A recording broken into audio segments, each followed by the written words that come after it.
Selamat pagi, selamat siang, selamat sore, dan selamat malam kepada anak-anak dimanapun berada.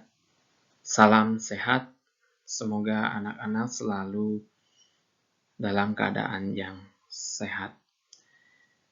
Anak-anak, pada kesempatan kali ini Bapak akan menyampaikan materi tentang matematika, yaitu tentang pembulatan operasi hitung.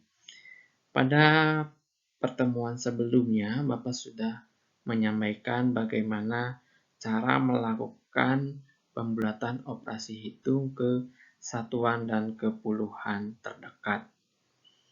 Nah, pada kesempatan kali ini, Bapak akan menjelaskan bagaimanakah kita melakukan pembulatan operasi hitung penjumlahan ke ratusan dan ke persepuluhan terdekat.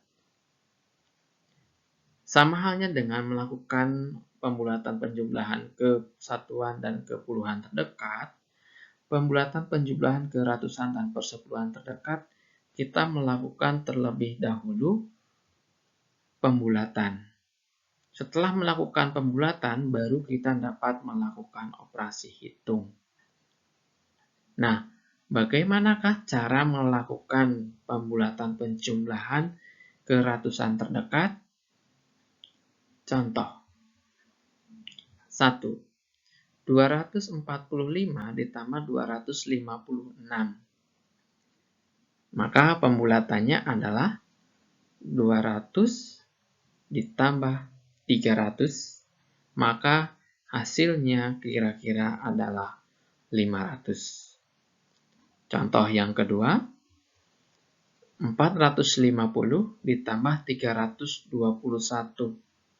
Maka hasil pembulatannya adalah 500 ditambah 300. Dan hasilnya adalah kira-kira 800. Contoh yang ketiga, 683 ditambah 451. Maka pembulatannya adalah 700 ditambah 500. Maka hasilnya kira-kira adalah 1200. Nah, itu penjelasan mengenai bagaimanakah kita melakukan pembulatan penjumlahan ke ratusan terdekat. Bagaimanakah caranya kita melakukan pembulatan penjumlahan ke persepuluhan terdekat?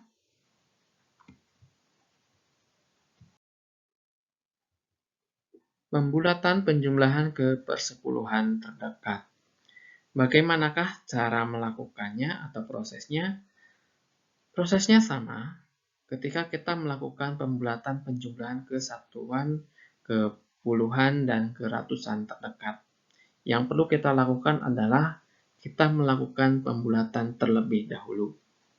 Contoh 1.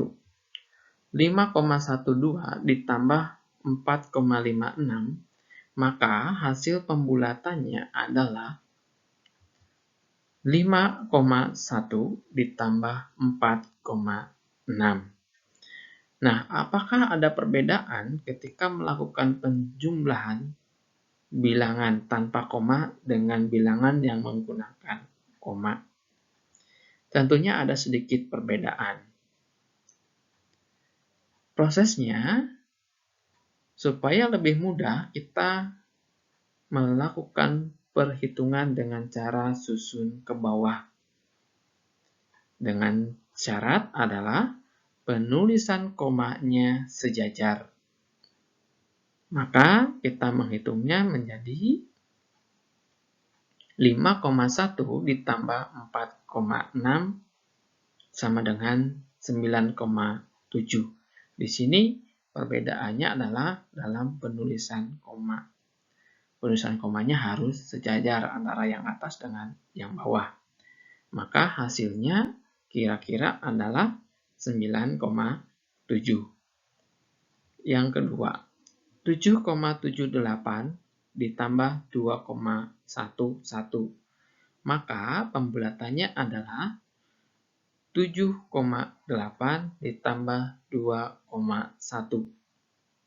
Hasilnya kira-kira adalah 9,9.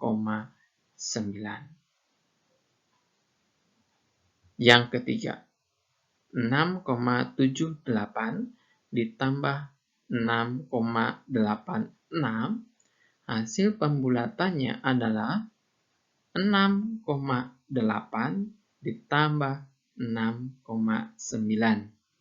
Hasilnya adalah 13,7. Yang keempat, 18,53 ditambah 6,34, maka hasil pembulatannya adalah 18,5 ditambah 6,3. Ya, seperti yang sudah Bapak jelaskan tadi, untuk mempermudahnya kita melakukan hitung susun ke bawah dengan syarat komanya harus tertulis sejajar. Maka kita menghitungnya menjadi 18,5 ditambah 6,3. Hasilnya adalah 24,8. Begitu yang dapat Bapak sampaikan. Bagaimana? Mengerti? Kalau apabila belum mengerti, anak-anak dapat mengulang terus penjelasan ini dan anak-anak bisa berlatih dengan menggunakan atau membuat soal sendiri atau mencari di internet. Sampai di sini penjelasan Bapak mengenai pembulatan penjumlahan ke ratusan dan ke persepuluhan terdekat. Selamat pagi, selamat siang, selamat sore, dan selamat malam. Sampai berjumpa di pertemuan yang akan datang.